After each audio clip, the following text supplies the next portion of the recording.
Welcome back to the world of Petrus, full of powers and tribes and lots of chaos.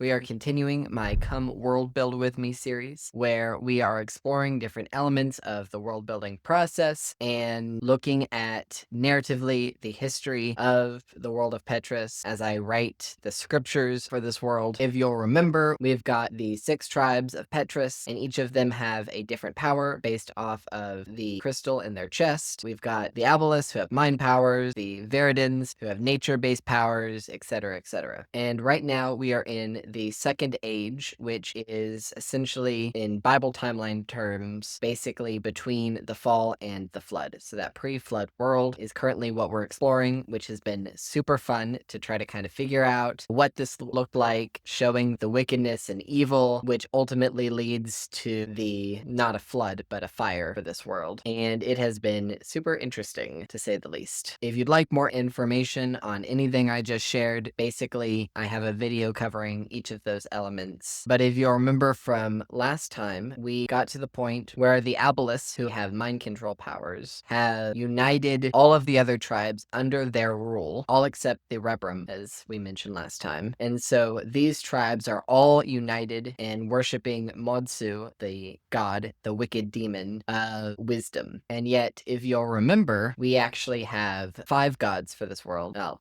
demons. These are lowercase g gods, to clarify, as opposed to the highest god who reigns in the highest heavens and created all, what we're calling the everlasting one for this world. So Modsu is the god of wisdom, and I should really put wisdom in air quotes, but these 5 tribes are all worshiping Modsu under the control of the Abelis tribe. If you'll remember back in the video, we talked about the different gods. One of the gods is Exroma, the god of envy. And how do you think she feels about Modsu getting all the attention? Probably not very well. She probably doesn't exactly approve, because she used to be worshipped and adored by the Veridans, and now suddenly they're off worshipping Modsu. How dare they?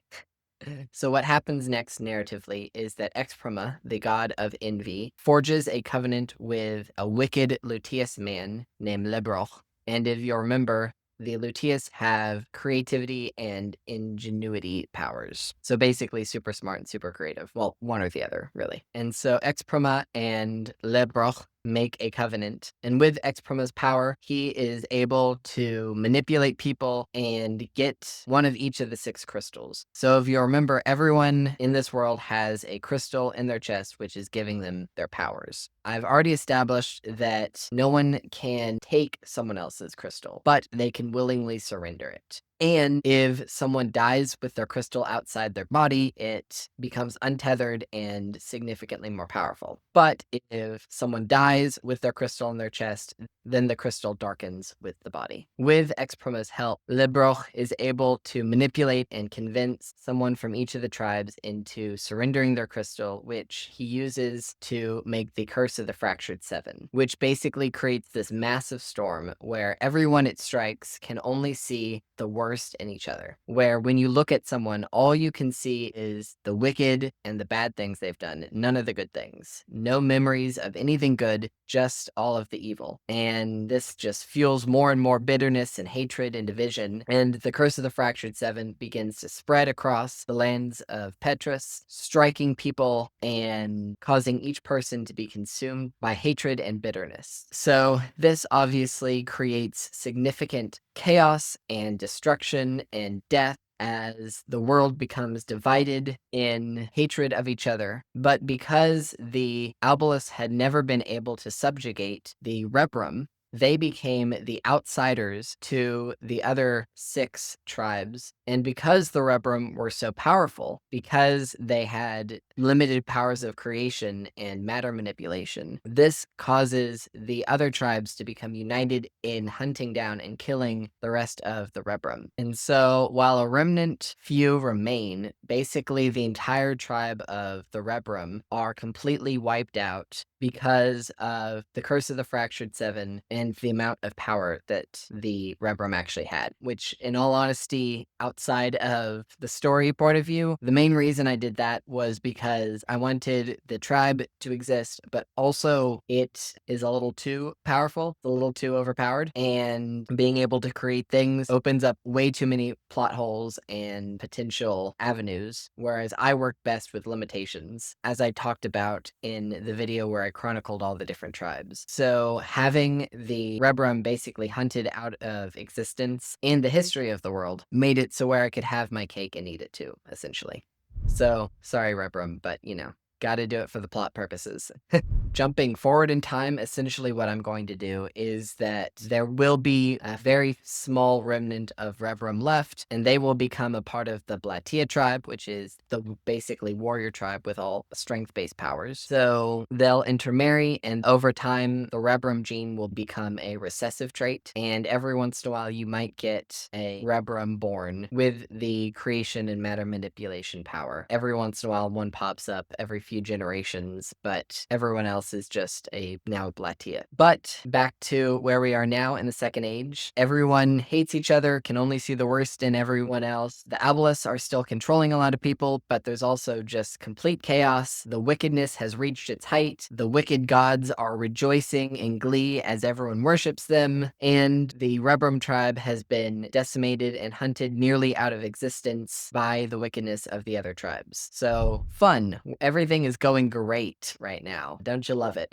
So, of course, as in the history of our world, as we saw in the Bible, the wickedness has reached its height. So now the everlasting one, God is going to step in and we're going to see what happens next. Because we have to remember that God's story is always redemptive, that even in the darkness, even when things seem hopeless and beyond repair, God is still moving, and God can still redeem even the most debaucherous and wicked situation. Now, the Curse of Fractured Seven was a really interesting thing to play with because right here it seems kind of standalone, but it acts as setup for what I can do later with it returning, and I haven't fully decided whether or not it's going to reappear during the events of the actual series that I'll actually write, that we'll hopefully one day get to. But it is something I can play with should I choose to during the series. Having a curse spread where all of our main characters can only see the worst in each other is going to be interesting to play with. But ultimately, what I wanted to do with this is really show the impact of bitterness and unforgiveness, of anger that can fester in our heart and lead to impacting our actions in ways that we could not comprehend. Just those tiny seeds of unforgiveness and bitterness can end up having huge ramifications. As Jesus talks about, a little bit of leaven can ruin the whole batch. So too can a little bit of bitterness and unforgiveness festering in our heart ruin our relationships, ruin our actions, ruin our seeking to be like Jesus, and create division within the body of Christ. I don't think any of us are going to have a situation where a curse hits us where we can only see the worst in each other. But should we choose to hold on to the bitterness in our life, should we choose to cling to those things and allow those seeds to fester, they will spread, and they will spread into all areas of our lives and color and choke out the good fruit, choke out the good life, the love, the unity, the truth. And so we have to be very diligent about actually following what Jesus taught, which is forgiveness, which isn't just rolling over and being submissive. It is showing mercy, and it is releasing the hatred we're holding in our hearts. That doesn't mean there's not still consequences for people's actions, but ultimately we as Christians are called to forgive, called to release that bitterness, release that burden, and that is not easy to do. Of course, in the world of Petrus, currently it's very difficult to do because of the Curse of the Fractured Seven, but for us as Christians, we have to be very wise that we do not let bitterness and unforgiveness color the way we see others. If we are so consumed by focusing on something that someone did to us, that affects how we view everything that person does, or everything that everyone like that person does. That ends up harming not only them, but ourselves. The famous phrase being, if you go out planning revenge, you gotta dig two graves. One for the person you're after and one for yourself. That is why forgiveness is so essential.